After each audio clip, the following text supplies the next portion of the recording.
What's up guys, Sean here, and this video is just called Maxamet Edge Annihilation.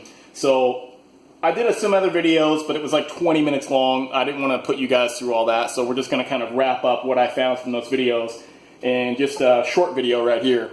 So I wanted to push Maxamet to its limit. I wanted to see where it would fail, and so I've got some special zip ties I wanted to test. These are actually stainless steel zip ties. They're 316 stainless. By no means is that a hard seal, but definitely it's going to give any steel with a thin edge a run for its money. And so what happened was, when I put Maxamet in there, you can hear, that's actually just grinding my edge off right there. There's Maxamet dust on my blade right there. And some people are saying, hey, you're not supposed to do that with your knife. Yeah, we know you're not supposed to do that with your knife, but man, you'd be surprised what I see people do out there when I sharpen people's knives. Some people get the impression that with a softer steel, you know, such as like HCR13 MOV, which is 58 HRC, that this will be able to handle this with less damage. It's not the case. If you have a sharp edge on your blade, it's going to make the same problem. I'm sure if I really torque this, I'm just going to snap my blade off. It has really nothing to do with the steel and more about the geometry of the knife. So a lot of people, they get bent out of shape about the steel. They're so focused on the steel, they forget really it comes down to the geometry. Now some people are watching this video and they're saying, well, hey, why don't they make a knife that's tough enough for doing something like that? The problem is they'd have to make it so freaking thick that it's not going to cut anything very, very well. So you're going to have to pick and choose. If you want an actual knife that's going to be a knife, it's got to be thin, it's got to have a good edge. You know, a lot of people, I feel like they have such dull edges that they're just not going to get any damage at their knife edge, because once it's dull, it's never going to get any duller. So just some food for thought. Kind of annihilated the edge on Maxamet. I'll kind of show you guys where we're at with that.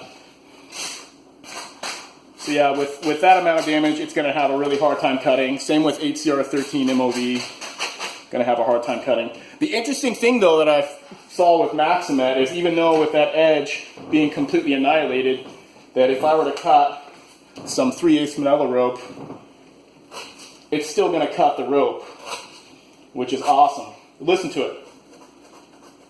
So you can hear that sound. That's actually the cutting. I've gotten some shit in another video where somebody was saying, hey, that other knife could have cut longer. Well, this is the sound of a knife cutting. When you come to this guy, hear that? Not so much. I mean, I could force it. I'm a strong enough guy. I can force it to cut, but with this, it's still toothy enough to make several cuts in the 3/8 manila rope. Even though this edge is annihilated, I mean, it could keep going. What else did I want to say? Also, yeah, while this edge is definitely destroyed, I could still make cuts in this persimmon. It just really goes to show, you know, that Maxamet just does not give a shit. Maxamet will just keep cutting and cutting and cutting. While you can break the blade for sure, I mean, if you were just a knife user, you would just notice that Maxamet just simply doesn't give a shit. It just wants to keep cutting and cutting and cutting. So yeah, this knife won't cut paper very clean, but it doesn't seem to matter, man. Maxamet will just keep cutting and cutting. So this edge is horrible. I'm not going to be able to carry this edge around personally. So we're going to go ahead and we're going to sharpen this Maxamet up. And I'm going to use probably the cheapest stone I've ever bought, a $6 stone, to sharpen this knife up. So look forward to that video. We'll have to check that out.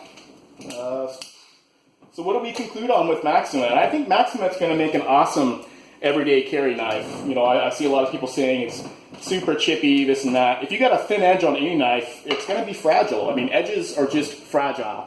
So if you like really, really sharp edges with great finishes that cut great, you're just going to have to take care of it. You know, and if you're not that kind of guy, then you're just going to have to put something super steep, you know, a really, really steep edge. And that's on any knife. It doesn't matter if it's Maxamet or if it's HCR13 MOV. You're just going to have to, you know, tailor it to your use. But I definitely like the laser sharpness, so I'm going to be putting, you know, laser sharp, super low angles and all that stuff. And I'll just take care of it because I really enjoy the cutting quality.